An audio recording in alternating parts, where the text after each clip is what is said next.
One, two, three.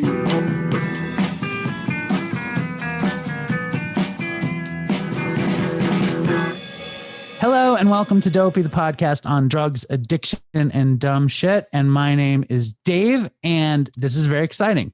You're a big time person. You're very humble. You're a very humble woman. She's an author. She's a huge vlogger, YouTuber, social media phenomenon. I just watched her on the Today Show. I read your book, High Achiever, cover to cover. I took notes. I have notes on your book. So just, Tiffany Jenkins, this is your life. And welcome to Dopey.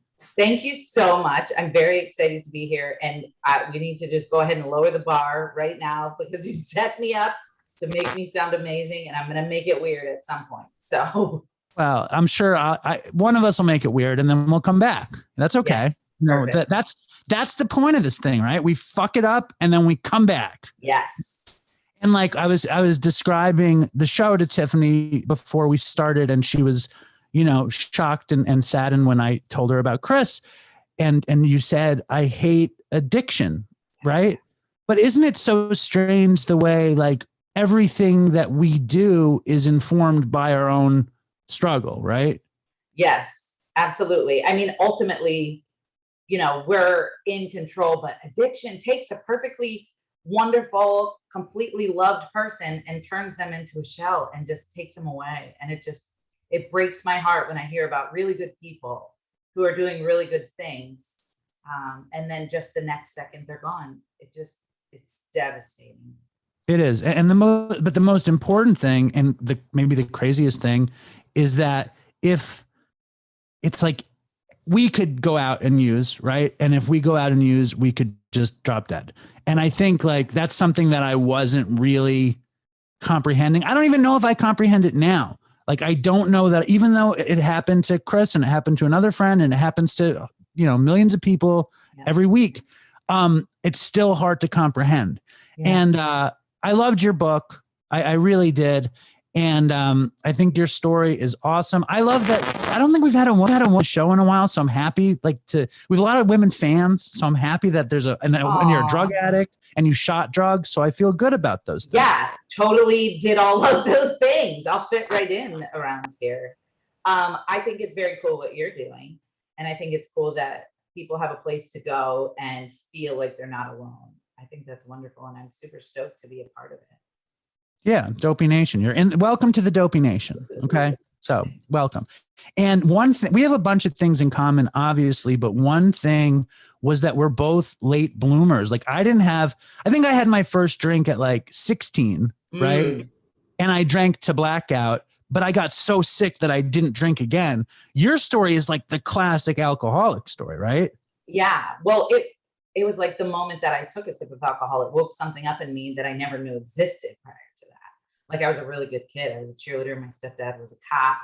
I knew right from wrong. But the minute that I introduced that substance into my blood system, it was over. It was for the first time in my life. I didn't feel awkward or weird or out of place. I just felt nothing. And I was 18 years old. I was this close to finishing high school. I was a senior and I dropped out of school 3 months after that first sip. It happened so quick. How does that happen though? So you have a sip. I mean, like that's something I read about it. I've heard you talk about it. You have a sip and you drop out. Like, how does that, like, what was the last 3 months of high school like? Well, what happened was things that used to interest me no longer interested me. And once I found that I could navigate the world and not feel like shit about who I was as a person, it was the most freeing thing. And so I started skipping school to go hang out with these people who were drinking and smoking weed, because that's where I felt most okay. And I would go and I would try to sit in class, but all I could think about was drinking or numbing myself. And so the more I skipped, I was kicked off the cheerleading squad for my grades dropping. And then eventually I missed so many days that it felt pointless to keep going back. So then I just stopped. And of course, between the time I took that drink and was so desperate to hang out with these people, I had messed it up at my house. I had lied to my mom and snuck around and taken some of her money. And so she, by the time I dropped out of school, had already like washed her hands clean and was like, do you then, if that's what you want. So I went to live with my dad, who was an alcoholic. So it was perfect. When you went and you lived with your dad and he was an alcoholic, did you drink with him? Did you get high with him? Was that a thing? I didn't. It was weird. I knew what he was doing, and I think he knew what I was doing, but we never did it together. I think he was just so happy to be able to contribute to my life somehow, because he had been in and out of it. And so he's like, okay, now's my chance maybe to be a dad. He had 6 kids and hadn't been in any of our lives consistently up until that Wasn't it point. like 6 kids by like 5 or something? Yes. It's hardcore, right? Yeah, I think it was 4 women. The funniest thing to me, 4 women, excuse me. But when I read the book and your dad comes and visits you, I have this picture in my head of what your dad is like. And I imagine like this preppy guy who's an alcoholic with gray hair and a belly. And I see a picture of him in real life and he's like ripped and like has the mullet and he's nothing, like tattoos. He's like hardcore, your dad, right? Yeah. I love that you brought up the mullet. My dad, I can't even describe him, honestly. He's such a goofball. And him coming to visit me that day in jail is what changed my life. Because up until that point, I felt like I was completely unlovable. And he's like, dude, I'm sober. I've been sober for 62 days. So you need to get your shit together and get out of here so we can do the recovery thing together. I had this picture of him that was just not what he looks like. I know. And like, when did it become opiate addiction? So things progress, obviously, in addiction. It was my early 20s, and my friends and I had just broken up with this boy, and my friends like gave me this crushed up pill. I don't know how into detail we can go. I usually don't go this much into detail. No, super. This is all we live for, this stuff. Okay. And I didn't understand. Hold up. I heard you on a couple shows and you didn't want to go into detail because you worry about triggering people. Yeah. Big time. I don't think our show isn't like that. Our show, I don't think so. And if maybe it is, but like, I think it's like we share something that not every, like when you're on the Today Show, you can't talk about crushing up pills and fucking and snorting shit and like whatever, but on Dopey you can. And it's something that our audience shares with you. So just know, it's like, imagine you're in rehab or something. I know. And that's the thing too. I know what my triggers are. And my triggers still to this day are like hearing graphic talk about my drug of choice, because for a second it's like, oh, I remember. And I never want to be responsible for making anybody feel like that. But if you're cool with it, I'll just say that I was snorting it at first. And again, I felt greater than I'd ever felt in my life. And my friend was like, these cost 15 a piece. And I'm like, that's fine. Give me another one. And I started doing it for fun with my friend. And then I had been doing it like every day because again, it made me not worry about the fact that my mom was sick with cancer. It made me not worry about the fact that I was a failure and disappointed everybody who had ever known me for that minute. I didn't have to feel. And then one day I was laying in bed and I felt so sick. And my friend invited me out. I'm like, I can't go, dude. For some reason, I feel like I'm dying. And she's like, oh, it's probably because you haven't done a pill today. Just do one and you'll be fine. And I went and I got one and I did one and I was instantly fine. All of that sickness went away. And that was the day I started using them because I had to in order to not feel like I was dying. The first pill you did was Oxys or Roxy's or what? It was Roxy's. I never did Oxys or Roxy's. Like, you just went straight to? I just did heroin. Yeah. Okay. Why waste time?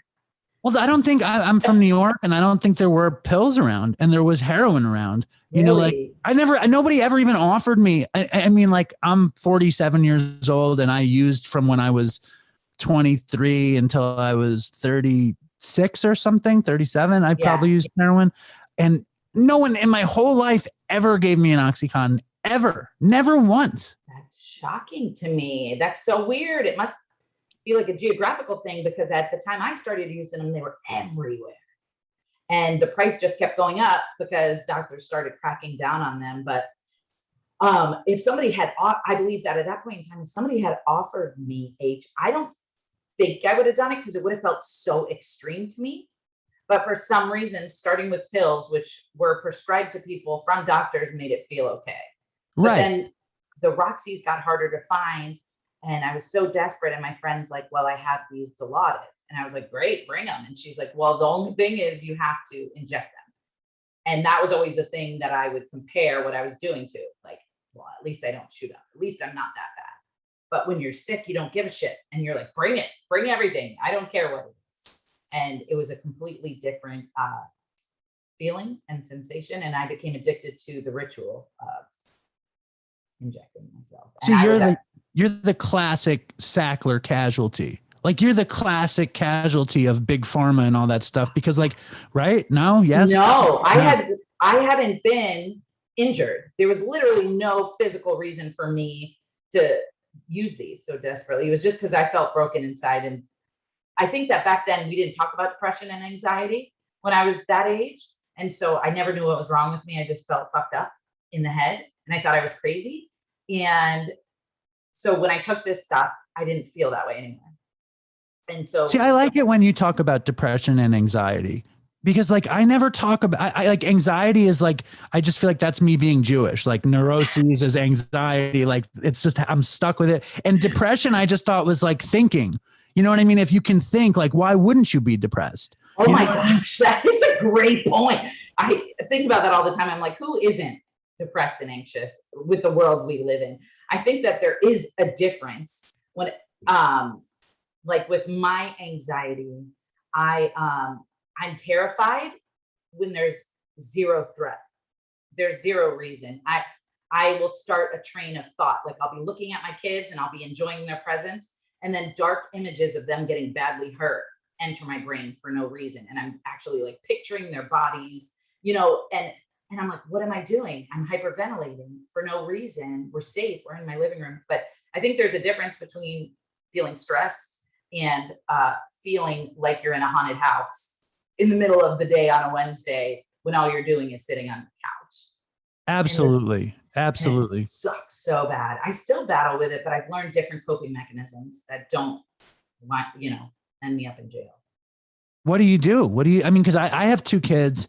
I have concerns, but I don't think about them in body bags and stuff. Like I get worried. My wife gets really worried that like we have a 3-year-old and she'll like, we just put her in the bed. You know, we took her out of the crib. Yeah. And she has her bed and she leaves the room at night. Right. Yeah.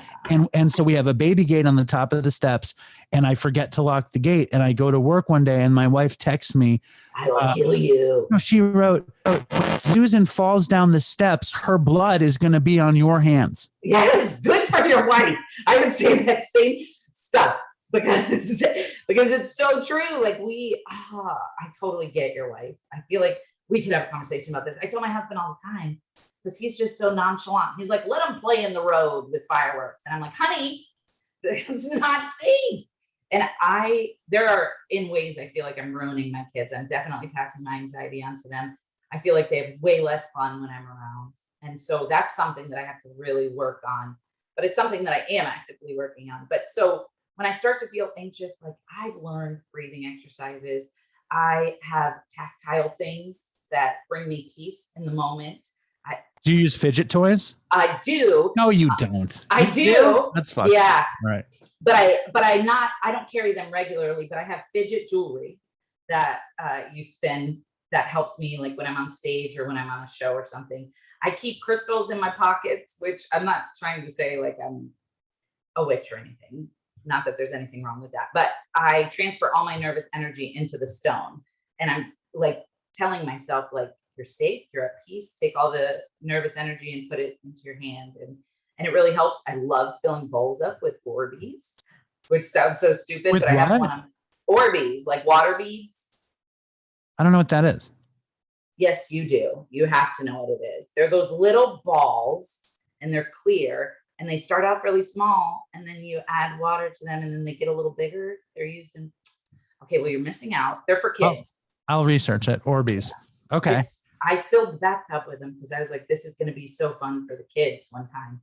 And I put my hand in it and it felt so satisfying and amazing that I just locked the door and never let the kids play with them. It just became my thing. And everybody makes fun of me, but it really helps me calm down. So you really do this stuff actively to work on your anxiety? I have to. Otherwise, I will just wither away. All my hair will fall out. I will bite my nails to the knuckles. Breathing has been the biggest, easiest thing for me. And also communicating with my spouse what I need in those moments of stress, because he doesn't know what the hell's going on. He's like, dude, calm down, you're fine. And so I had to explain to him what it feels like and tell him I'm working on it. I need you to help me while I'm working on it. And you can help me by just hugging me and telling me everything's okay. I just want to get safe in what feels like a super unsafe world. This is why you have 4 million followers, because you're like, you know, it's like you're out there and you're like, I can make things well. I understand it's like, I like this. And do you go to 12-step meetings or no? I do. You do? Yeah, but I don't really talk about specific programs on my platform because anonymity, but also because I'm really afraid that people are going to connect me with this program and think that they have to do it or they don't have to do it based on something I say. I want people to know that there's different ways to recover and there's no set way, and you have to find what works for you and leave the rest of the shit behind. But a 12-step program and a sponsor definitely saved my life, along with higher power, and I couldn't do it without that. Nice. Me too. I have the same thing. And we took that whole thing and we invented, we named it. You want to hear what we called it? I'd love to. We called it the alt recovery movement, which says there are an infinite number of ways into addiction and an infinite number of ways into recovery, and just find your path. And AA, NA are two of those paths, you know? Yes. And like my sponsor was always like, don't mention you're in a fellowship because you're going to make the fellowship look bad. Yeah, exactly. And the listeners, you know, there's listeners on medicated assisted treatment. There's listeners who do Dharma recovery. There's listeners. What's that? Dharma recovery. It's like similar to 12-step, but it's all done through Buddhist teachings, like the Eightfold Path instead of 12 steps. I'm ready for it. When I get into it, I'm going to get Orbeez and I'm going to get a Dharma recovery book and I'll hook you up. All right. I would love it. It sounds amazing. I think it will be good for your platform. I think that'll be something you'll learn and you can teach the world about Buddha. Well, did you ever read the book Sid Arthur? I did not. Dude, that's a fucking good book. Herman Hesse. Sid Arthur. It's the story of the Buddha. It's the most beautiful book ever. Really? You have to read it. It's really beautiful. I will. I have to read it again. I haven't read it in a long time. You have to read it. Anything that makes me feel zen and calm, and meditation works wonders for me. I have a Zen den in my house. Zen den. Yeah, it's like a closet under the stairs like Harry Potter, but I decorated it with lights and crystals and essential oil diffusers. And it's where I went to decompress. But now my husband's baseball cards are in there, so I can't fit. So it's not Zen enough because it's got all sorts of non-Zen items. When did it go from good times to like fucking you? I mean, like you described, like I was going to ask you like, because I knew when I did heroin, I don't know why, I knew that I would get sick. I knew that if I did it every day, I was going to get sick. I just had a belief in my head that I was going to be able to afford it every day. Like I had a good job at the time and I thought I was going to be able to pull it off because I was stupid.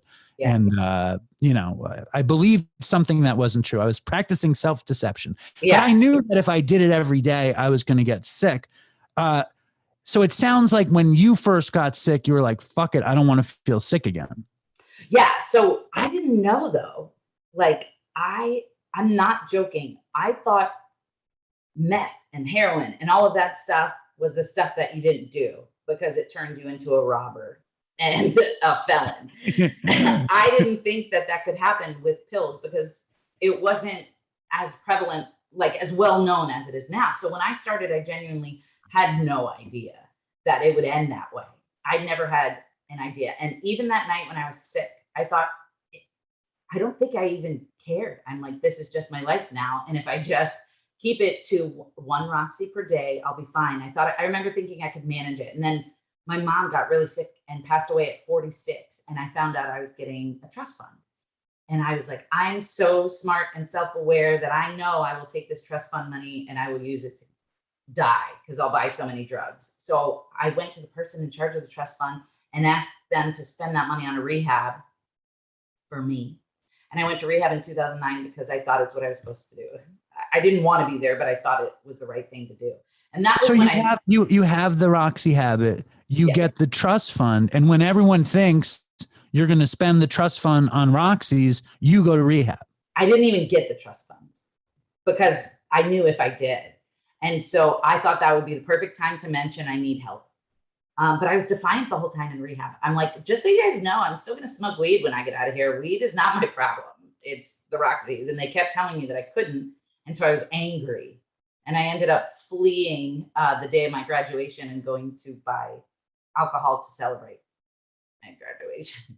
So you leave rehab and you drink the night you get out. Oh, yeah. That night. Because you were like, you weren't believing the idea that like any mind or mood altering substance you put into your body is going to make you ultimately fucked. Correct. I thought the pills were my problem. And which is exactly why 3 months later, when I met a police officer at a bar who wanted to date me, I was like, yes, this is great. I remember the stability that my stepdad provided for me growing up. That's exactly what I need to not ever use pills again. And so we started dating. Did you like, was he cool? Yeah, he was great. His name wasn't really Elliot, I assume. No, it wasn't. No, I changed all names and likenesses just in case hypothetically the law ever came for me, lawyers. Well, that's the right thing to do. And he was a cop, and you were living. It was one of my favorite parts of the book was the flashbacks to the time, and you're living with this stoner dude, and you're getting high with the roommate, and he doesn't. The boyfriend, the police officer, doesn't know that you're a stoner at all. Or you told him you went to rehab, though, right? Yeah, I told him. One night I drunkenly confessed to him that I had a problem with pills in the past, but I was better now. And he said, that's the past. I accept you for who you are today. And as you know, you become a really good bullshitter when you're using. And so every single word out of my mouth was a lie. And I relapsed on pills while we were together. And because turns out addiction doesn't really care who you're dating. Here, I want to read some of your book, like one of my favorite parts of your book. Do you want me to read it to you so the Dopey Nation can hear what a brilliant writer you are? That's very kind. Thank you. You're welcome. Sure. You're right. I didn't graduate high school, by the way, so I'm not that brilliant. All right. Here we go. All right. Hold on. No spoilers, though. This is it's a big one. No, there's not. You just told the story. I'm just going to read it. Okay. What spoiler? What spoiler could we? I don't know. There's no spoilers in that book. You're gonna say it on the show anyway. Is there a spoiler? What can't you say on the show? Maybe you're just gonna have to get the book. No, I'm just kidding. I'm an open book, and so I've told my story a million times. So there's no point in buying the book. I'll just tell you. Yeah, are you kidding? But they should buy the book anyway, because the book. I'm gonna say this: you have a dazzling voice, an engaging voice. You open that book, and I read it in like a day. I read it on my commute. I read it I ride the Long Island Railroad every day. And I was like, let's see what this book is like. And I was like halfway done on my way in. And I think I finished it the next day. That's awesome. But then I was really pissed at you because we were scheduled an interview. And then the interview was like 7 weeks later. And my brain is like Swiss cheese. So I get it. And then I lost the book. I couldn't find the book. So I had burned it when you were mad at me. No, I put it on I put it on the shelf and it disappeared. And I was like, fuck. But you can get the book on the computer on PDF. So I re-got it on the PDF. I got the book twice. What do you mean you can get it on the PDF? Like a bootleg version? Yes. Okay, don't admit that. What is wrong with you? Spoiler alert. All right, here we go. And this might be too long of a section. So let's just bear with me. Here we go. Okay. Shut the fuck up, I said, chucking a pillow at him as he left. It bounced off the door and this is just to set the scene. This is Tiffany with her stoner boyfriend in the house. My boyfriend. All right, my bad. With her stoner roommate, which is always bad to be a drug addict with the stoner roommate. And he seems like he was probably a drug addict too, though, right? It was never. I don't know. There's no telling. I think he could control it. He was just high all the time. I don't even know who he really was as a person. In my mind, I picture like a James Franco type. No, blonde hair, weaselly face. Not the handsome James Franco, Brad Pitt style that I imagined. No way. In the movie, though, I think a young Brad Pitt as the stoner. I would like. Okay, as long as I can play his lover. His lover. Okay, here we go. No, I'm just kidding. Okay, they're gonna play you anyway. Here we go. Shut the fuck up, I said, chucking a pillow at him as he left. It bounced off the door as he shut it behind him. I decided to call my boyfriend before I melted into the couch in a hazy fog. I took a deep breath and dialed his number. It rang and rang and rang. I was relieved when the voicemail picked up, and I quickly hung up, not wanting to leave the evidence of my current state on a recording. Alrighty then, I tried. I thought as I stood up from the couch. Alrighty then, I tried. I thought as I stood up from the couch. I shut all the lights off, locked the front door, and headed to grab some buds out of Brandon's secret stash. I flipped his bedroom lights on and glanced around at his pigsty of a room. Cigarette ashes and empty fast food wrappers littered the floor. I stepped over a pair of dirty boxers and pulled the top drawer of his oak dresser opened. Knives and random objects began thumping around in the drawer as I rifled through to locate the bag. Where the fuck was this thing? Suddenly, my fingers hit something hard and plastic.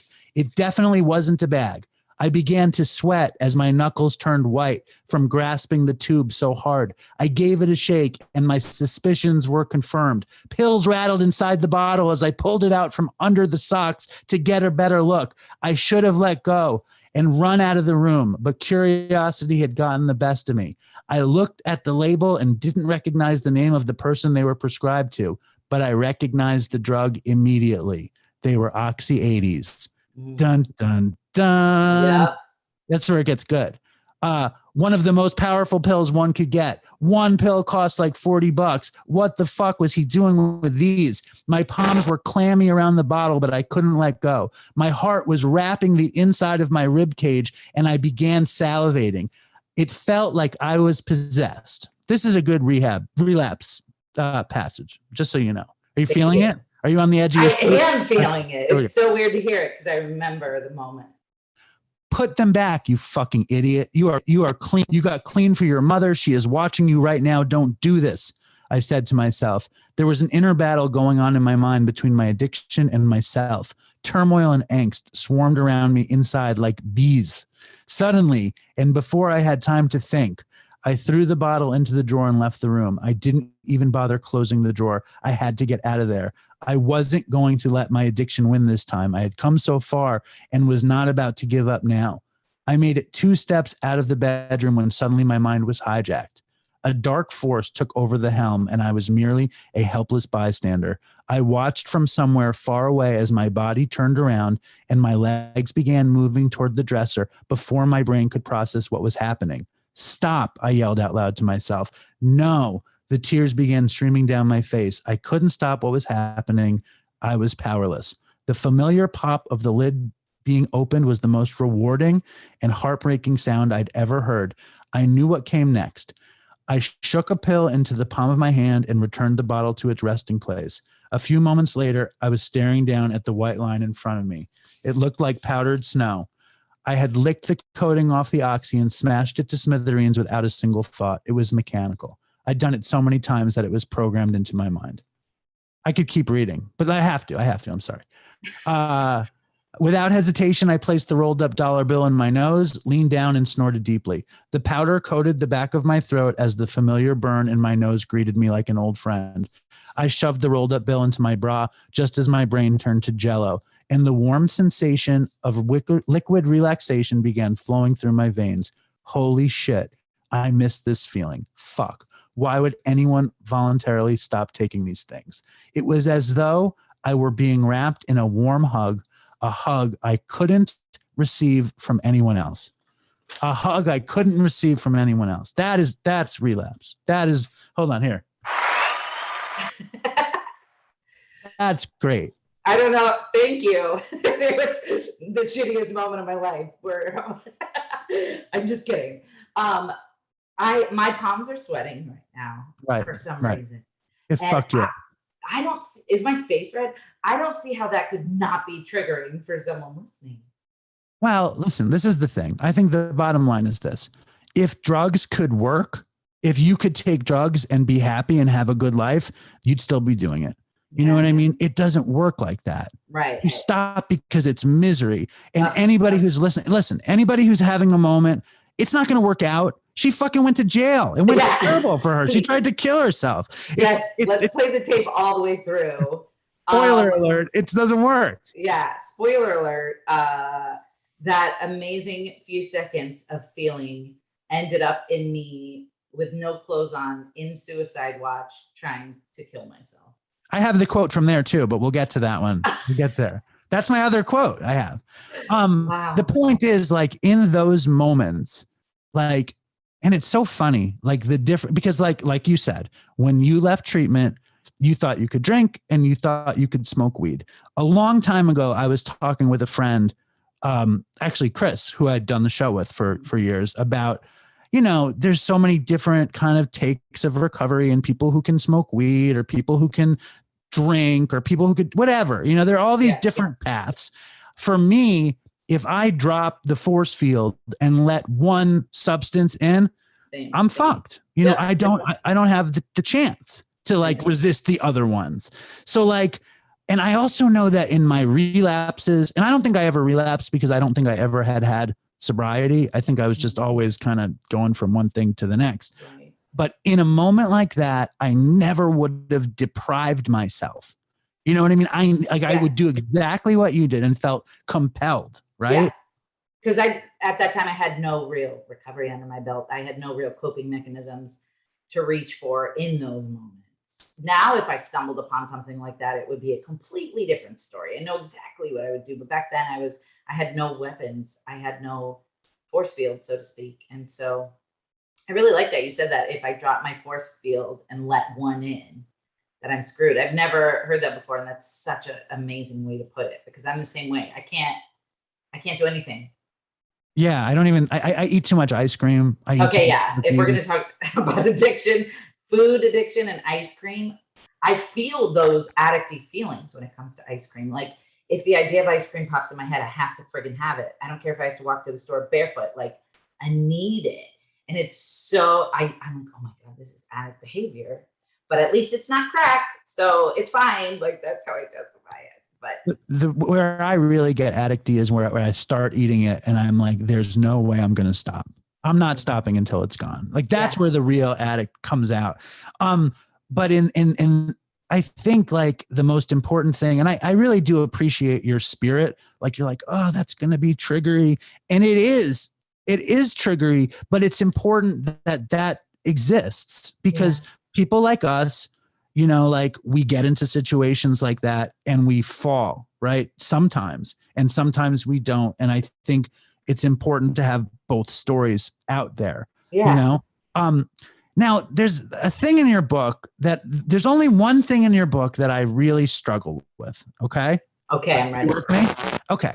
Now, Tiffany, from there, like, she went berserk, right? Doing fucking pills. Like, you went berserk, and you had the boyfriend who is the cop, and and I worked in restaurants my whole life too. Like, this whole run, I was a waiter like the whole time. So I could relate to like a lot of the story.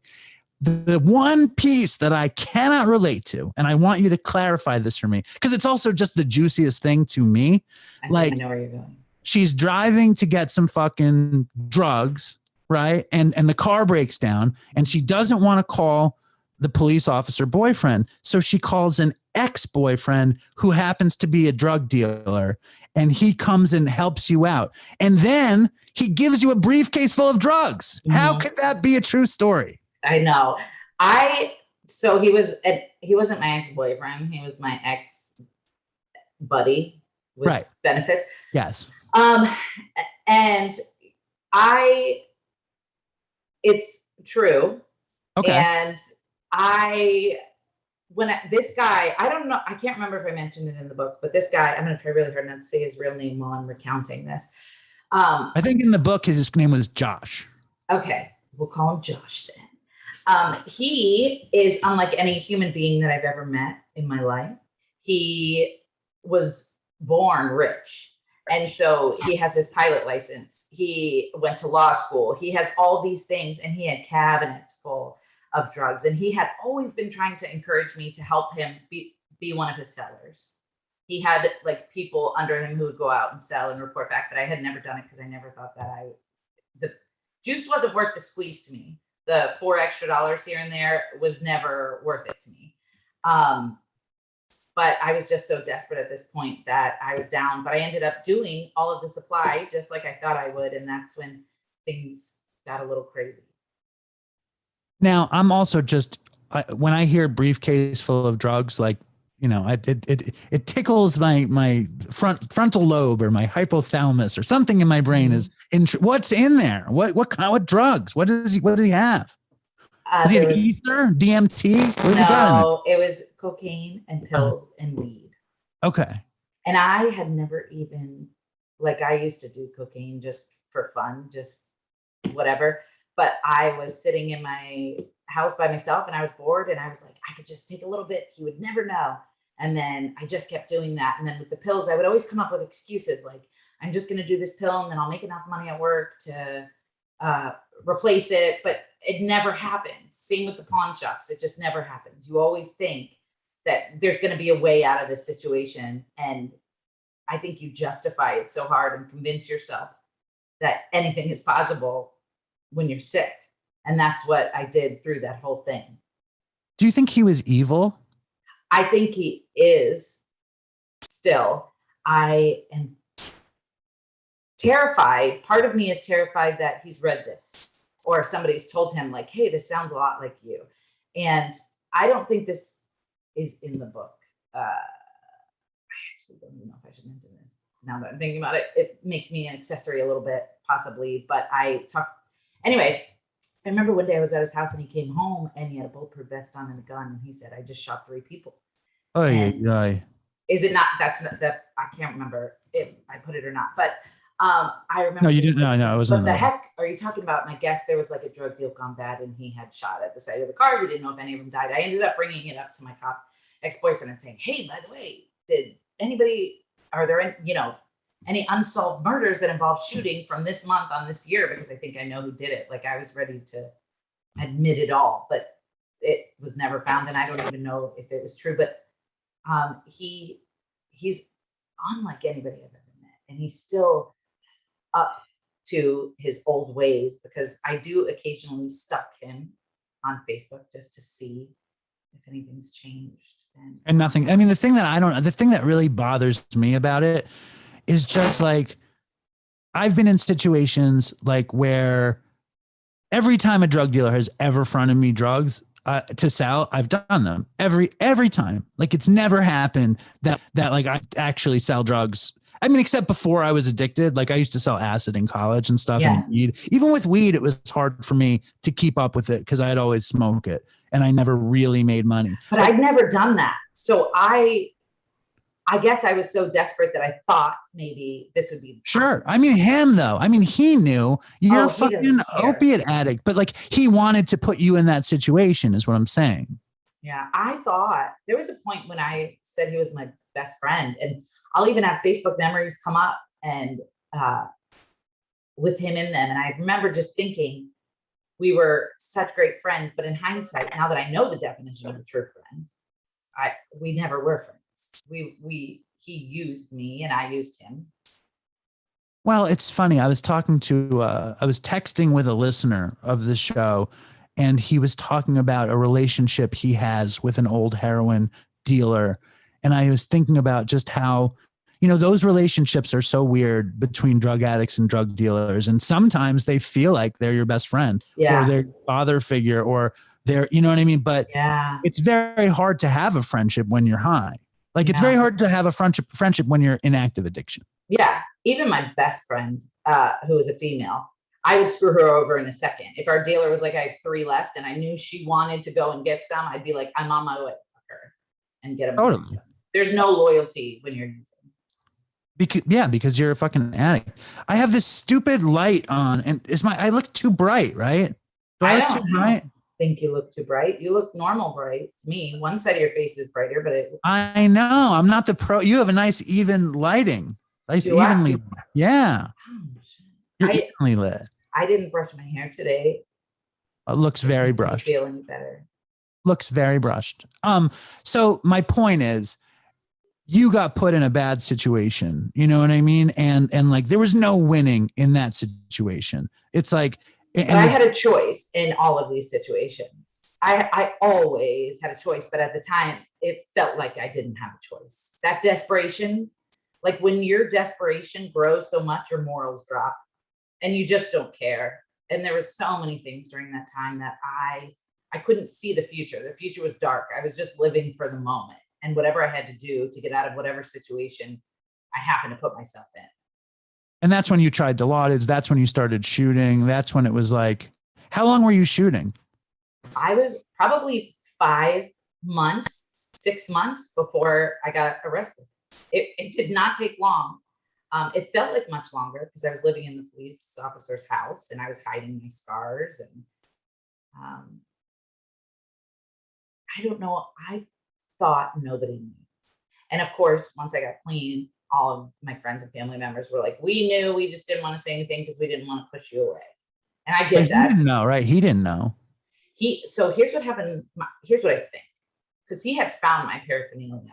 And of course, because I was a piece of shit loser, I blamed it on my sick mother. I'm like, oh, that must be left over from when my mom was sick and had to give herself medicine. Like, just pulling this shit out of my ass. Excuse my mouth. I never cuss like this. I'm sorry.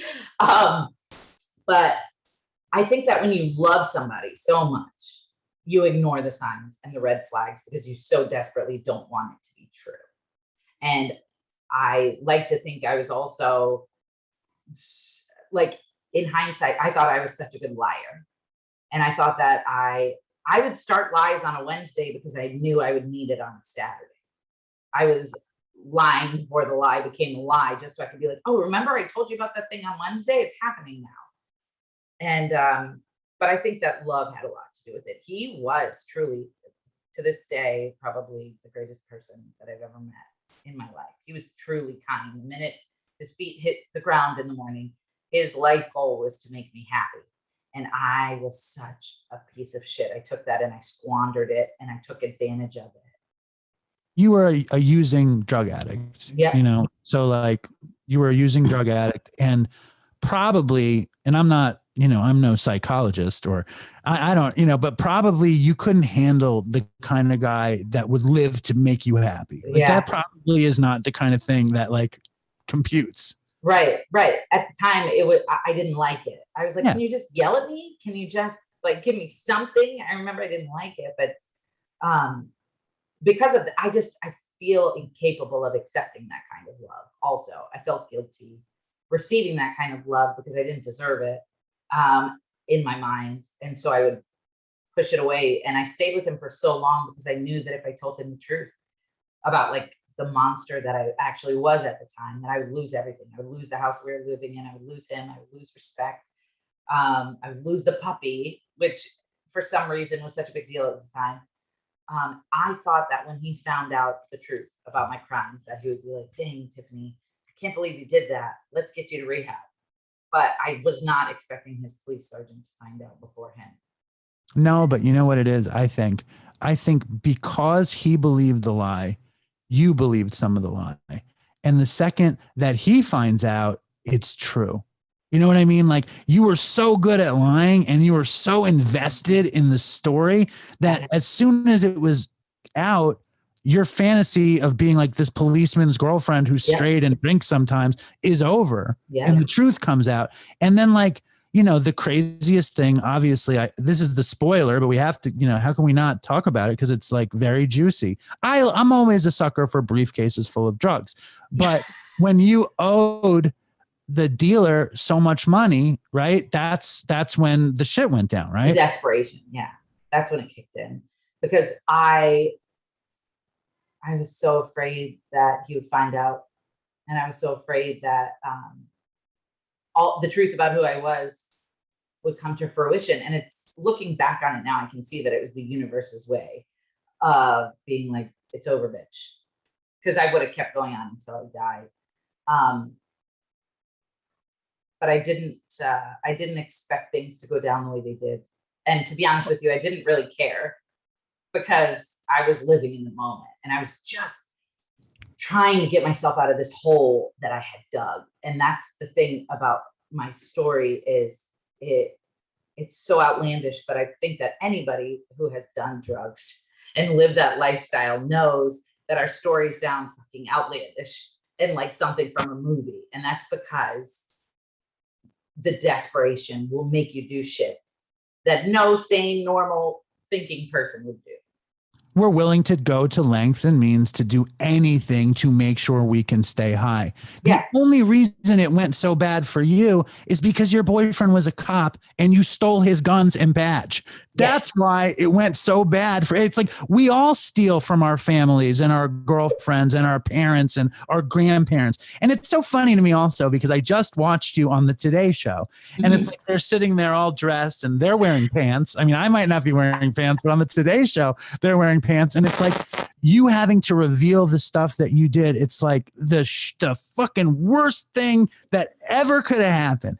And I mean, like, that's what we do. You know what I mean? It just so happened that he was a cop and it was his gun. And the crime aspect of putting a law officer's weapon in the hands of a drug dealer, it becomes very salacious, right? But in reality, it's like just what you just said. It's just what we do to make sure we can stay well. Yep. And that's what it was, is to stay well. I felt that pain of withdrawal is something that was unfathomable. Anytime I thought about having to endure that, even for 5 minutes, I would have cut off my arm. I would have stepped on my mother's neck. I would have done anything to not have to feel that. It's so painful. And knowing that there's this magical pill that exists and all you have to do is take it and you're fine. It became the center of my universe. That's the thing. It's like, that's the thing about withdrawal. It's not the sickness. It's that all you need is the drug. And that's also one of the greatest, most magical things of being an opiate addict. It's like you're dying and then all of a sudden you have this thing and you're the greatest you've ever been. It's like crazy.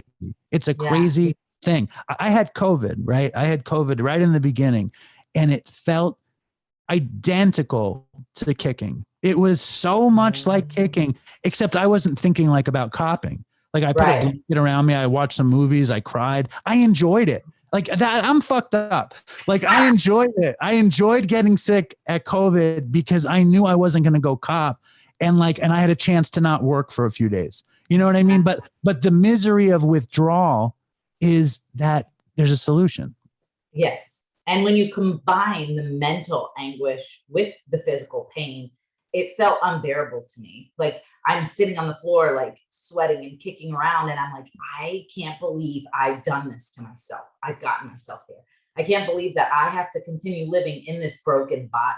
It is up to me to continue feeding my body what it needs in order to function in this fucked up world. And I can't do it. And it was so, I'm so grateful that I never. That it's over. Right. Exactly. And the thought that I had a lot during my runs was, and my runs was like protracted. It would just go and go and go and go. And I would go to detox and I would get out of detox and I would go and go and go and go. And the thing that would always play out in my head was I can't afford to stay high. You know what I mean? Like I'm never going to be able to do this. It's not possible, you know? And you got stopped because your boyfriend went to his sergeant. His sergeant went to him, actually, sadly. What's the story? Yeah. Once the burglary, quote unquote, occurred at our home, they had to investigate.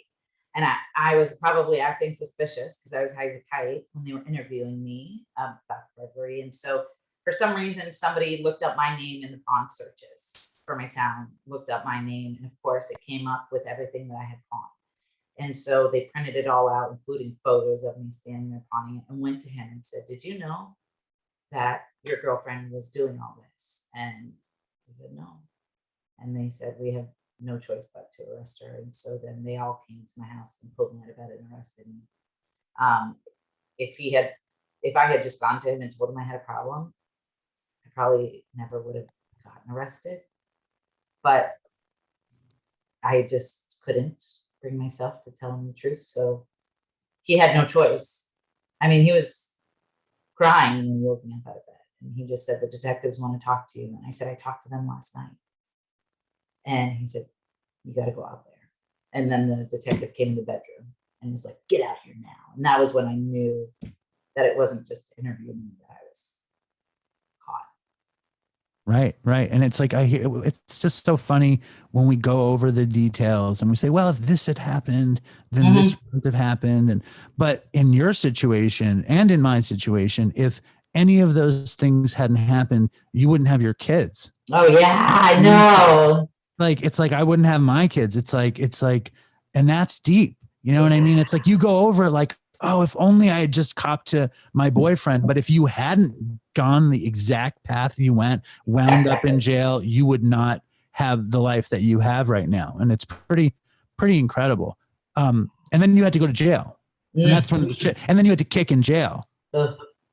I can't figure out if that's better or worse, to be honest with you, because I feel like knowing that I didn't have the option to go get it made it somehow more doable. Yeah. Every time I go away, every time I ever went away to kick, it was infinitely easier than any time I couldn't kick it. I couldn't do it. Like I never had to kick in jail. I would do like a night in jail. I would never did time. You know, I just did a night and then I'd get out and cop or whatever. And that happened twice. So I don't want to brag that I've done it so many times. I went twice for 2 nights. But like whenever I went to detox, I also got medicated. You didn't get medicated in jail, but I think being separated from the possibility makes it psychologically different. It does. Yeah, I felt that. And of course, there's ways, you know, in the general population when you have people coming in that you could get drugs if you wanted. But by then, I had been so long that I never partook in any of that. But yeah, it was the most humiliating experience of my life, though, was detoxing and suicide watch, because during the detox, it was so painful that I felt like I didn't have a choice. I had to die. I wanted to die more than anything. I had to. Can I read the death passage from the book? Yeah, if you want, if your listeners are tired of a dumb story. No, are you kidding me? All right. I remained, and this is Tiffany kicking in jail. It's very graphic. Warning. I don't know if you need it. Sorry. Huh? You don't know what? I don't know if they need a warning, but I'm just warning that it's graphic. Spoiler alert. It's very graphic. Here we go. I remained in bed for most of the day. My body was in so much pain from the withdrawal that I was finding it hard to breathe. I watched through the bars of my cell as women were running around laughing and having a good time. How the fuck could they laugh at a time like this? Did they not realize they were in jail? A lot of them seemed happy. I didn't think I'd ever be happy again. Depression and despair weighed down on me so heavily that I felt paralyzed. I realized that I was going to spend a very long time in jail. And even when I did get out, I was going to spend the rest of my life being despised by everyone. And I would certainly never be respected again. Dark thoughts of what my future would look like came crashing into my mind. I would be homeless. No one would ever want to love a horrible person like me, especially after they found out what I did to my last boyfriend. Living with the choices I had made suddenly became impossible to imagine. I didn't have it in me to keep going. I suddenly wanted out. Suddenly was only said the second time. I added it the first time by mistake. You didn't say suddenly twice. The anticipation of the unexpected, the waiting and worrying, I just couldn't do it. I had already been locked up for what seemed like a lifetime, and I hadn't even learned what my charges were. I wasn't cut out to be an adult. I wasn't meant to live a full life. I am a junkie loser, I thought, and that's all I'm ever going to be. I have no choice. There is no other way. Tonight, after everyone falls asleep, I'm going to kill myself. I tried. How did you try? You tied the sheet around your neck? Yeah.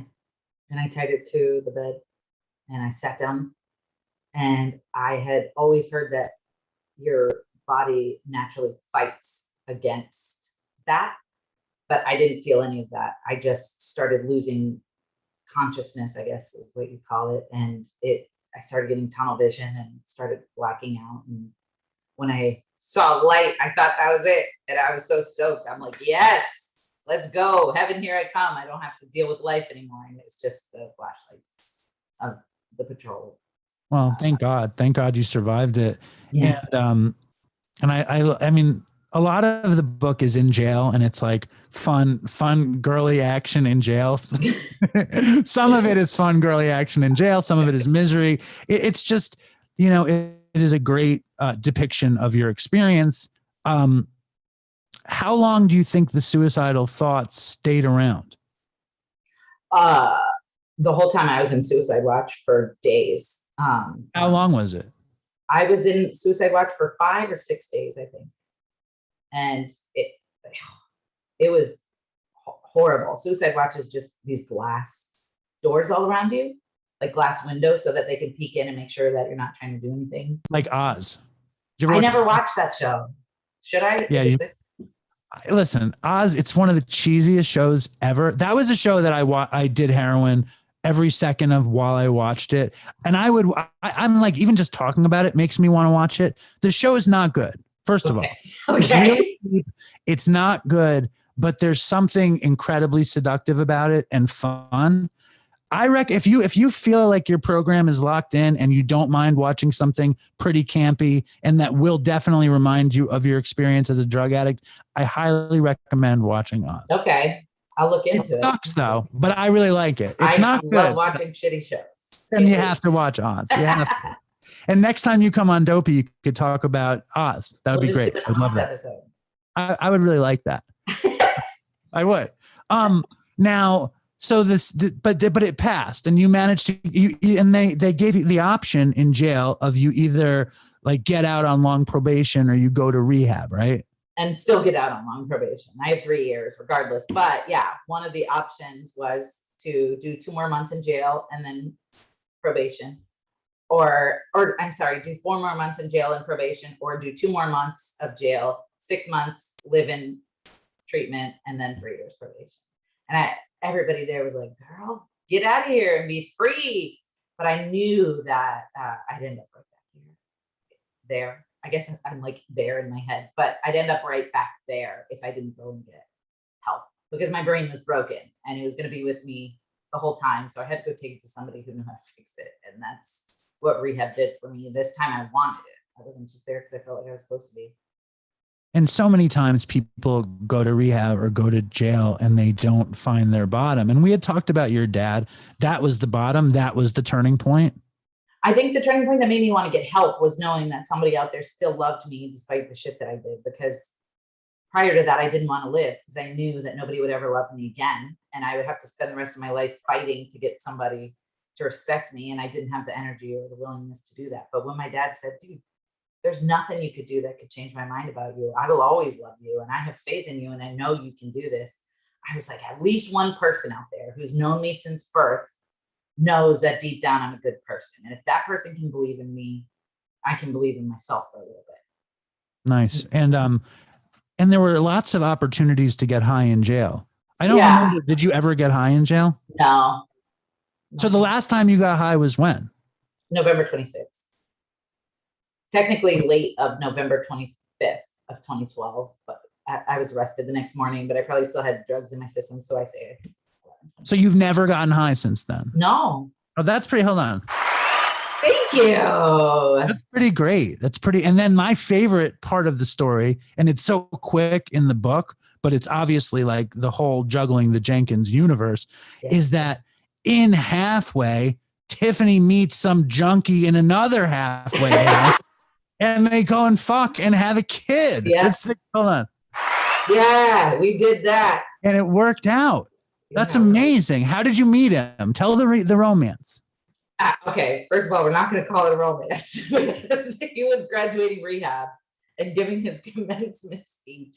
Wait, where's their commencement? I've been to rehab many times. No one asked me to speak. They were just like, this was the Salvation Army. Nice. So how does that work? Describe this to me. A family member of mine was in the program that he was in. And I had already been in the halfway house and graduated from my rehab. So I was allowed to go to these meetings in the Salvation Army. And I was going to watch my loved one graduate. And it just so happened that this super hot dude was also graduating. And he had been in love with my sister, of course, because she's beautiful. But our family member was like trying to hook my sister up with him. And so I would make fun of her and be like, there's your boyfriend. Anyway, when he got up to give his commencement speech, the way that he talked about his higher power and his family and his hope for the future, it like did something to me. I don't know what it was, but I was like, oh my God, it's beautiful. And so I told her, you better get on that or I'm going to pounce on him like a puma. And Well, hold up. Who were you seeing? Who was graduating? Who was the loved one? So in the book, I said it was someone else, but it was my dad's girlfriend. Okay. So you went to see your dad's girlfriend graduate. This dude, this heavenly, beautiful man, starts kicking higher power rap, and it goes right in. Yeah. And I was like, he's got 4 months clean. This is going to be perfect. What could go wrong? And then, as fate would have it, he ended up in a halfway house 1 street over from mine. So that night of his commencement, I told my dad's girlfriend, I said, put a good word. And he sent me a friend request on Facebook that night. And we started talking, and we would walk and meet up at dumpsters because we didn't have a car or a job or anything. And we would just hang out and go to meetings together. And I got an overnight pass one night, and he put a baby in. Where did it happen? Like physically in his bedroom. In the halfway house. Yeah. That's awesome. Yeah. And then when did you find out you were pregnant? It was super early, actually. I was only a couple of weeks pregnant. I started feeling weird, dude. Something was off. And I borrowed $1 from my roommate and walked to the dollar store and got a pregnancy test. And I took it and it was positive. And I was like, this is not good because I had like barely a year, if a year yet, when I found out. And I was living in a halfway house. I had no car, no job, and neither did he. But I had a really good feeling that it was going to work out. And now he's in the kitchen. We've been married for 7 years. We have 3 kids. Amazing. Technically 2. One of them he had before he met me. That's a kid in your house. You have 3. Yeah, I count her. But in case mathematically anybody was doing the math, I had to explain. But yeah, our youngest just started kindergarten a couple of days ago. Our son, our first baby together, was born on my birthday. And then when he was 6 months old, I found out I was pregnant again. And we just started building our life slowly but surely. We went from living in separate halfway houses to living into an apartment together, and then renting a home together. And then we just bought our first house this past year. Do you want me to hit the applause thing? Because I feel like I deserve it. Damn it. No, I'm just kidding. There you go. That's honestly, awesome. Though, I could never have done it alone. I can't take any credit. It was people in recovery who were showing me the way and who were showing up for me when I felt like giving up, and who were there when I reached out to them. I wouldn't be here if it wasn't for them. Well, I love that. And like, to be totally transparent, I've had my share. I had sex in a halfway house, but don't tell anybody. Okay. It's our secret. But we didn't stay together. You know what I mean? So my question, and not even close. My question is, you're very public. Your story is out there, 4 million people, and YouTube and Facebook and everything. How often do you hear from people who married their halfway house sweetheart? Like, how often do you hear that story? I mean, I've heard it before. I don't recommend it, but I do have friends who met in rehab and are married with kids now. And it's because their goals and we're aligned and they work together. And I think that the most important thing is figuring yourself out, because at that time, I remember thinking when we started talking, like, I have 10 months clean. I've got a great foundation of recovery. He is just a bonus to my life. He's not required. And I know where I'm going with this. And I think that the biggest part is making sure that you're all right with yourself, because if you're looking to fill this void with this other person, chances are it's not going to work out. And I think we were both he should have run away. Honestly. Well, you both should have run, but that, things happen the way they happen for, there's a million reasons why things don't work or why they do. And we have some listeners, there's a couple that met through Dopey Nation Zoom. There's a Dopey romance out there. And I get emails from people who met their wives in rehab. I don't think I ever heard I think you met Jessica Kent. Did you meet Jessica Kent? Yeah. Yeah. And she had the baby in jail. Yeah. Which is much worse than your situation. Yeah. I can't imagine. Right. I'm sure you could. I mean, it's fucked up. It's like, but it's a beautiful life. You have a beautiful life. Mm-hmm. I'm curious. Basically, you were a non-professional high school dropout. Mm-hmm. And when you're pregnant and you're having your first couple kids, Like I've heard you talk about like just posting on Facebook and shit, whatever. Like when did it, like the mission, the vision of juggling the Jenkins hit you? Like how did it happen? I have been really, like, the reception when I put some personal shit out there was unbelievable. The more personal. How did you put it out the first time? Blogs in What was writing. the format? It was like you had a website, but what made you do that? Well, it was just me and the kids, and I was super depressed after I had my daughter. I was part of depression. I felt lonely. I would look on the internet. Everybody looked like they had their shit together, and they had these families, and they looked so happy. And I didn't want to have my children anymore. I wanted to run out of the house and leave them there. I didn't want to be a mom, and I was like, I'm failing. And I reached out for help from a doctor. I'm like, is it normal to despise your kids and resent them for existing? Wow. And he said, no, you've got something going on. And so I started getting treatment for that. And then I just vented about it on this WordPress site. I started it and I was like, I'm just going to collect my stories here. And I started sharing them, and I started sharing about addiction, and people were like, me too, dude. Thanks for talking about it. And I decided to start a series called 120 Days In about my time in jail, just in case anybody was like on the fence about whether or not jail was right for them. If they were thinking like, I wonder what goes on in jail. I wanted to tell people about my experience. And this lady was like, I am so invested every week to find out what happens next. I wish that I could send these stories to my son who's in jail. And that was when I was like, I need to make this a book. And so I took everything off the website. I finished writing the story. I Googled how to self-publish a book, and I did it. And the first year, it sold like 50,000 copies or something. And it was just, there was typos in the book.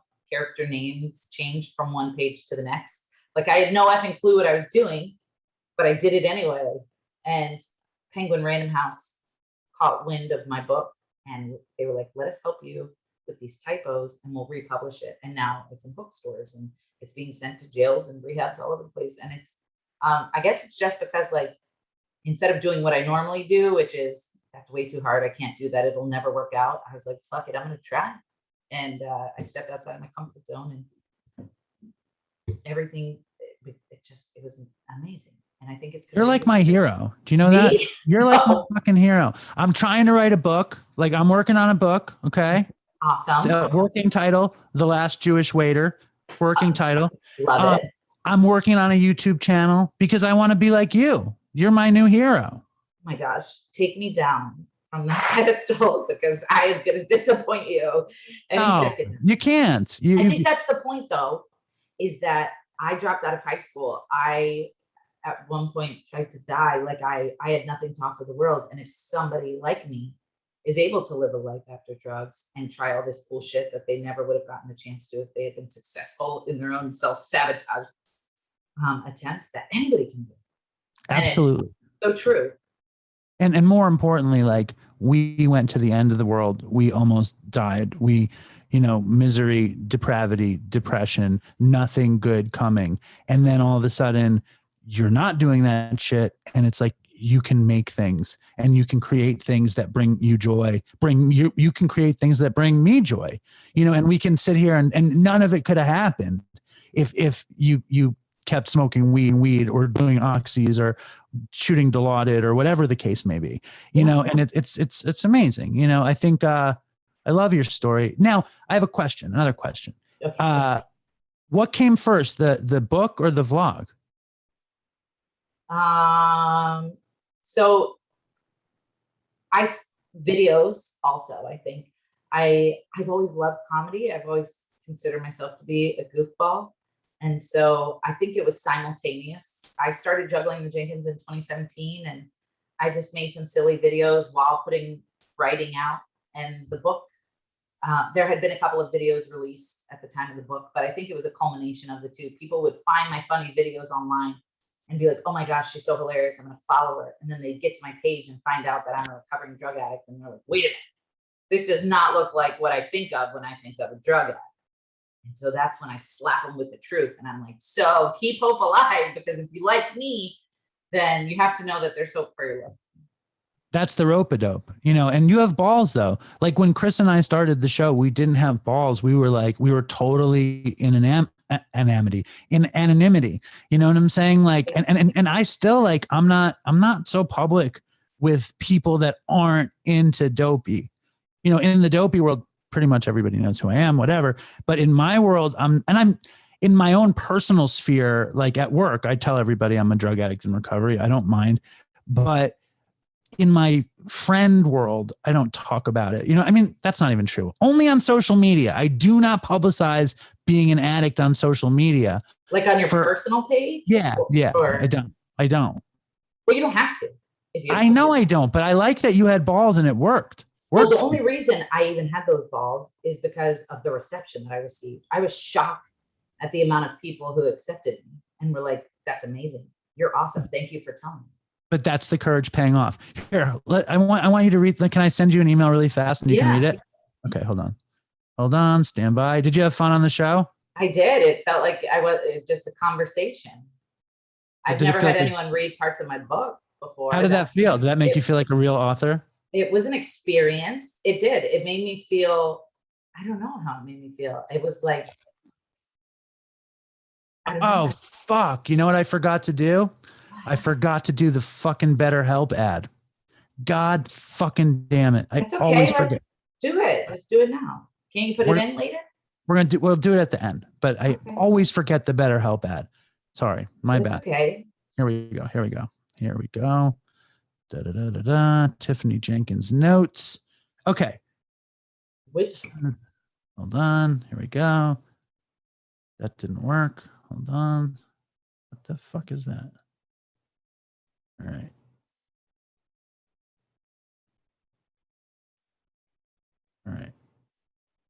Okay. I think it's sent. To the email that we were using before? To Juggling the Jenkins. I was sure I sent it. Oh, there it is. Okay. Okay. Now, before you read it, I want to tell you this note is from a long-time Dopey listener named Joey Pepper, who I often would call Joey Pepper. And Joey Pepper listened when me and Chris did the show. He would like make fun of Chris. He sent in a Dopey theme song. Like he was one of the true blue original dopes. He sent me Dopey decals, like really well-made Dopey decals that I put around New York. And then he disappeared. And then there's another Dopey guy who wrote a song and Joey Pepper's in the song. So out of no place, Joey Pepper emerged and sent this email. Whoa. And you want me to read it? Yes. Okay. Dave, wow. I'm loving the podcast. I stopped listening a while back. Not because the show was bad, but because I changed jobs and wasn't able to listen. But I'm fucking back. I started with the most recent and I'm going backwards till I get to where I left off. WTF, the Dopey Nation is the shit. I joined a couple of days ago, the Facebook group. I'm joining my first Dopey Zoom meeting in a little while. Today is day one of my recovery. I never gave my recovery a chance. I've never been to a meeting, a detox, a treatment center, sober living, nothing but jail. Jail was the only treatment I ever got, but I'm ready. I want recovery. I want a better life. And Dopey is what has inspired me to be in recovery and get connected and be sober and live fucking life. I didn't even know about recovery till I listened to Dopey. I mean, I always heard about people going to rehab. I never really understood recovery. Thanks to you, Dave. You kept it going. Thank you.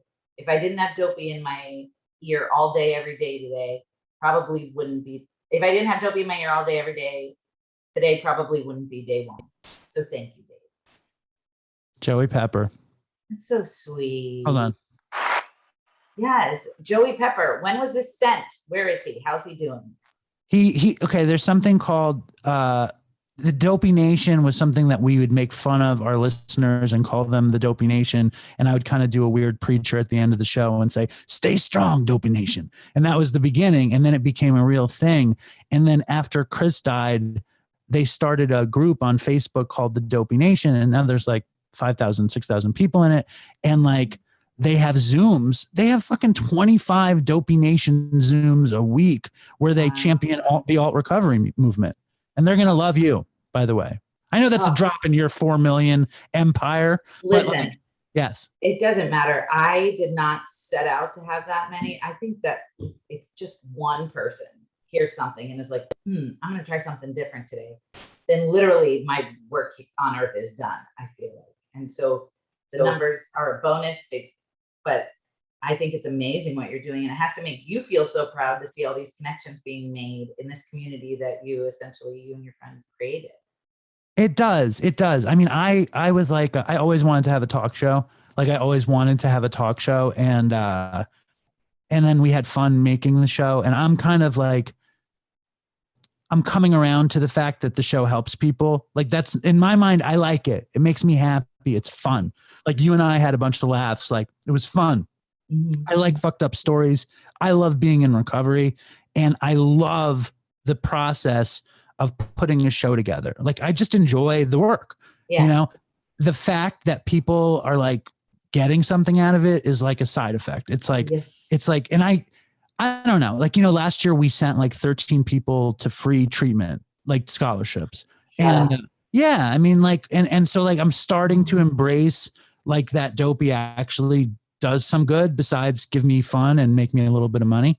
But it's, yeah, dude, I'm so happy. And I'm so happy you came on. You were such a great guest. Oh, thank you so much. I'm honored. And I would love to, I don't know if I'm allowed in the group, but I would love to see the goings on of it. I think it's incredible that you created this community. It makes the community created itself. The community is autonomous from the show. They do whatever the fuck they do. They're crazy. But they would love it if you joined the Dopey Nation, or if you were a part of the whole thing. But they're autonomous. They some of them like the show. Some of the people in the Dopey Nation never heard the show. I hate those guys. I say there's one guy from Scotland or Ireland who had to, you know, say that he never listened to the show, and that just broke my heart. His name is Derek Hines, by the way. So Derek. I know he's not listening, but you have like a shrine at your house with like a picture of him. You're like, I have a voodoo doll. I'm constantly poking my Derek Hines voodoo doll. He wrote me recently. He wrote me this beautiful note that Dopey really made his life better because he's made so many friends through the Dopey Nation. And an interesting fact about Derek Hines is he owns a sweet shop, a candy store in like Ireland. That's like 100-year-old candy store. Wow. And I bet you he'll send you some candy if you want. I was just going to say, Derek Hines, I like you and would love some of your candy. I bet you he'll read your book and listen to your podcast. He won't listen. You know what I'm always so afraid of? It's so stupid. But anytime somebody like sends me food or gives me food behind my tour, like before my tour or after my tour, I'm like, what if somebody put drugs in here to sabotage my freaking clean date? And it's such a dark thought, but I never know. Right. And so I'm always really reluctant to eat. I'll still eat it, but I'm reluctant to eat it. Just a woman like brought cookies to my job, right? Like a listener brought cookies to my job and vacation when she did, right? And when I got to work, it had been like 10 days since the cookies were there, and I still ate them. Fuck that shit. I know. It's like a fear. It's there, but I'm willing to risk it for a treat. Tell me the tour. What is the tour? I am on tour with a couple of my friends. It's for moms. It's me and my friends have kids at different ages. I have little kids. My friend has kids in middle school, and my other friend has high school and college age kids. So it's basically a journey through motherhood from the different perspectives of moms raising different aged kids. And we've had 11 shows so far, and 10 of them have sold out. Surprisingly, we have new tour dates, and it's a lot of fun. It's like mom comedy, like mom. Yeah, I don't think your audience would be interested. I did a tour a couple of years ago on my own about recovery, and it was really successful and wonderful, but nerve-wracking because I was by myself. And so this is a little less stressful because I've got my friends with me, and it's not about me. Right. Well, it's about parenthood, but there's so many parents in the Dopey Nation. I want to tell you a quick story, and then I want to ask, and we'll let you go in a second, but just one quick story. Okay. So I'm on vacation, and I'm with my daughter, and we're at my father's house, which is on a lake, and there's a concert on the lake, and we're all kind of paddling around to see the show, and everyone's smoking weed, right? Everyone is smoking weed. And my daughter's 11, and my wife told her what weed smells like. And I was a big pothead, but like, I don't ever say to my daughter how much I used to love pot, because I really did. I loved it. And I have a feeling you did too, just from that passage where you talk about the buds. I think people I was write super paranoid though. So you didn't love weed like that? Not publicly. Like if it was just me in a movie in my room, I loved it. But if I had to talk to people, I hated it. Right. I loved it. I was like so in it. And I felt like this weird, like you don't see people on heroin hanging out. You don't see people like licking the coating off of oxys and doing lines in publicly. But like, I guess alcohol you do and weed you do. Like, have you had an experience with your children where like, you know, you remember who you are kind of thing? Like it's a double life in a way, or it's many lives we get to live. Right. Mm-hmm. So like, do you ever feel like that? No, not really. My kids are still so young that I don't mean that. I mean like where you remember, you were like, oh shit, I was like this and now I'm like this. Oh, every day. Right. I just realize every time I look at their faces, I'm like, they wouldn't be here if I was still living that way that I was living.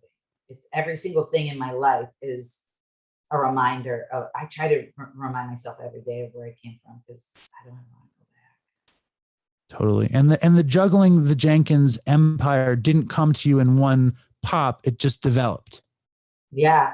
It happened very quickly. I think after 3 months, I had my first 1 million followers and it was incredibly overwhelming. And I find myself getting caught up in it as well. All these people needing me and wanting me and loving you, adoring you. No, but I have this thing where I feel like I have everybody fooled and it's very terrifying to me. I feel like any minute now they're going to realize that I'm not as great as they think I am. And it's like this self-identity thing that I struggle with daily. Like, because my husband doesn't get nearly as excited when I walk into a room as somebody who is one of my supporters does. They cry and freak out and they're so excited. But this person who knows me better than anybody is just like, hey. And so I'm like, if they knew me like he knows me, then do you know what I'm saying? Or my friends know me, that they wouldn't think of me the way that they do. And so I tried to just remind everybody all the time, I'm not perfect. Whatever image you have of me in your head, I'm grateful, but it's not real. Right. It's based on clips that I have put out on the internet for you to watch. So keep that in mind. But that's cool that your supporters cry and have nervous breakdowns when they see you. My people aren't going to do that when they see me. You don't know. They're not going to do that. They're just do a going meetup. They might. Blah, blah, blah. Tiffany, you are the best. You were so much fun and such a great interview and conversation. You're right. I asked questions though. It would technically be an interview. Yeah, no, you totally get credit for being an interview. I was just so natural that it didn't even feel like it. Will you watch Oz and come back on Dopey and talk about Oz? I would love to watch Oz. Unless it really sucks, then I might not be able to stick through it. It's not good. I'm telling you, it's not good, but you're probably not going to be able to stop watching it. Maybe now that I'm going into it knowing it sucks, I'll be surprised. And Dopey Nation, if you have any comments, questions for Tiffany, write us at dopeypodcast@gmail.com. I will pass it along. And at the end of the show, we say, stay strong, Dopey Nation, and fucking toodles for Chris. You want to say that too? You want to say stay strong? Because he would say fucking toodles. He would say toodles, right? At the end of every episode, and you do that every episode? Every episode. Because I hated that he said toodles. And his whole thing was that he wanted me to say toodles. And I never would say toodles. And then now I say fucking toodles for Chris because now I have to. I have goosebumps. Fucking toodles for Chris. Thank you, Tiffany. You were great. Thank you for having me. Oh, of course. Thank you. You're welcome. Yo, what's up, Dopey Nation? This is Johnny Takes AK, the Rugged Shot, aka Chuck Lewis. What up, Dave? Big ups, Chris. Toodles for Chris. Dopey Nation. Good so bad. 1, 2, 1, 2, 3, 4.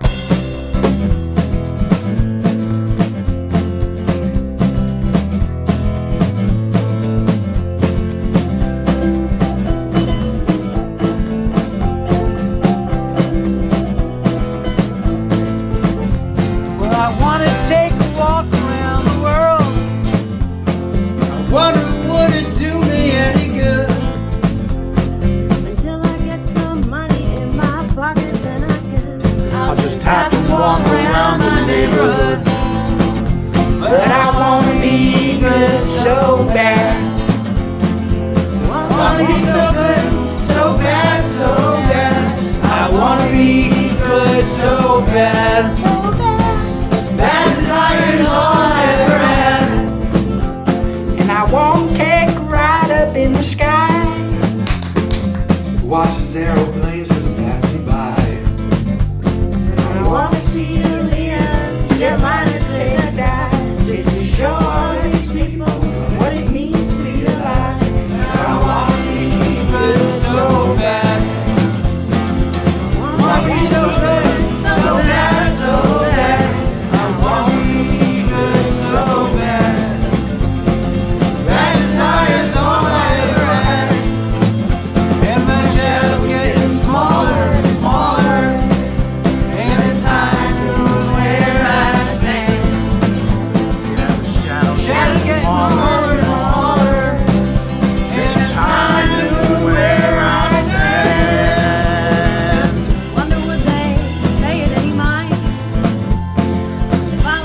Chris, man.